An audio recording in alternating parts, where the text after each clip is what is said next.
Few people realize that Aleister Crowley is not only the father of modern Satanism, but the father of modern culture as well. Crowley, whose house overlooked Loch Ness and was bought by guitarist Jimmy Page, has for good reason also been called the other Loch Ness Monster. Crowley, who in his book Magic had admitted to sacrificing hundreds of children to Satan, was run out of Italy and called by the press of his day the wickedest man on earth. Crowley claimed that a demonic spirit he later identified as Satan himself dictated a book to him in 1904 called the Book of the Law. Under the heading The Law of Thelema, the Book of the Law declares, "This book lays down a simple code of conduct. Do what thou wilt shall be the whole of the law. Love is a law, love under will. There is no law beyond do what thou wilt." Echoing Satan's arrogant boast, "I will exalt my throne above the stars of God," the book centers around the imposition of satanic self-will in defiance of divine will. Aleister Crowley, elaborating on the satanic doctrine of do what thou wilt, declared, quote, "I say today, to hell with Christianity. I will build me a new heaven and a new earth. I want blasphemy, murder, rape, revolution, anything bad, etc." As we shall see, Crowley's do what thou wilt was really do what Satan or Crowley wilt. Crowley taught that one could become a genius in music through practicing his Satanism. Many rock stars have become famous through practicing Aleister Crowley's Satanism. Cross is only one of many rock stars who have promoted Crowley's Satanism. Ozzy Osbourne has stated that Crowley was, quote, "a phenomena of his time." Osbourne, like so many other rock stars, initiated the youth into Crowley's teaching through songs like Mr. Crowley. Crowley is considered by many to be the patron saint of rock and roll. Here we see many deluded fans paying homage to him as led by satanic evangelist Ozzy Osbourne. Crowley admitted, quote, "Beneath the standard of objectivity, I serve my great master Satan and the Council of Nine composed of Beelzebub, etc." Satanists who would like to deny the fact that Aleister Crowley was a Satanist are like those who would like to claim that Adolf Hitler was not a Nazi. Crowley declared, quote, "I swear to work my work abhorred, careless of all but one reward, the pleasure of the devil our Lord." A closer look reveals Crowley's teaching, "Do what thou wilt shall be the whole of the law."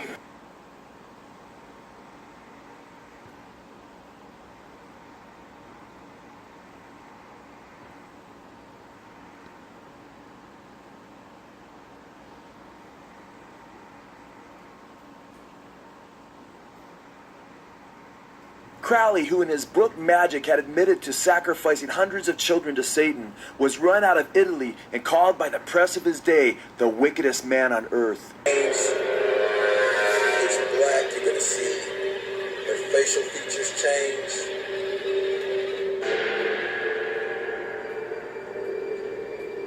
Look at her neck.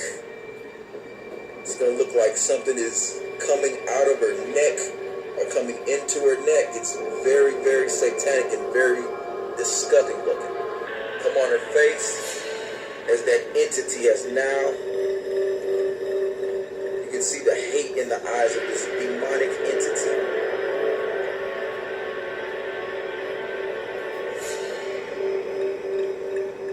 Folks, this is not a joke. Millions of children, millions of young girls worship and idolize this demonic, satanic witch.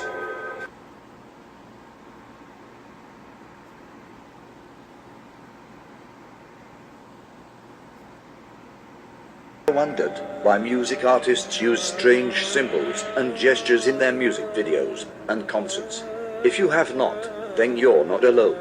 Most of the people fail to see a deeper connection between these artists and the satanic occult groups.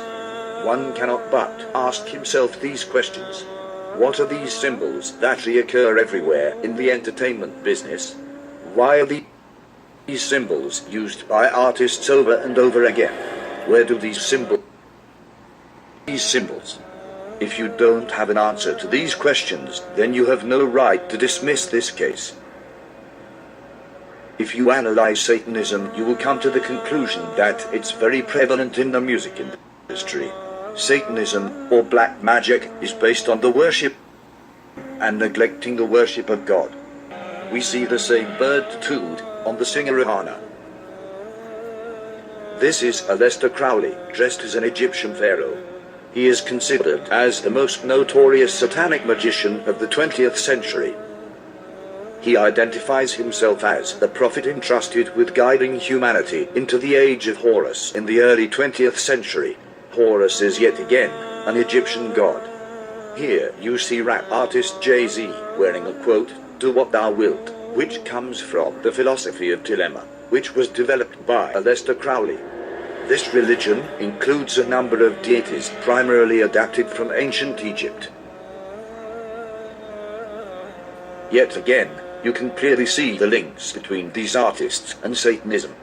But still, the people pay no heed, and continue as if they saw not.